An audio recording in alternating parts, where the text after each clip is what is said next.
കഴിഞ്ഞ ദിവസങ്ങളിലുണ്ടായ ശക്തമായ മഴയിൽ വിവിധയിടങ്ങളിൽ വ്യാപകമായ നാശനഷ്ടം.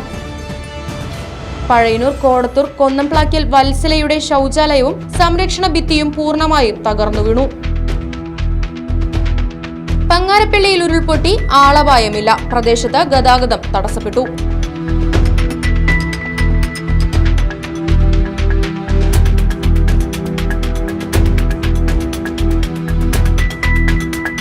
ചേലക്കര, മേപ്പാടം, മേലാങ്കോൽ പ്രദേശത്ത് കുന്നംകോട്ടുപാടത്ത് ഗംഗാധരൻ എന്ന വ്യക്തിയുടെ 300 വാഴകൾ കഴിഞ്ഞ ദിവസങ്ങളിലുണ്ടായ ശക്തമായ മഴയിൽ നിലംപൊത്തി.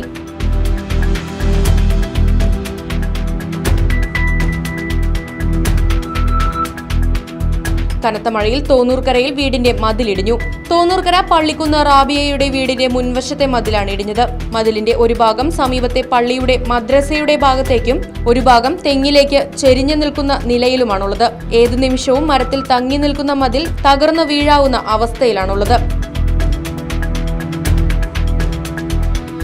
കനത്ത മഴയിൽ അമ്മ വീട്ടിൽ വെള്ളം കയറി. നിവാസികളുടെ നിത്യജീവിതം തടസ്സപ്പെട്ടു.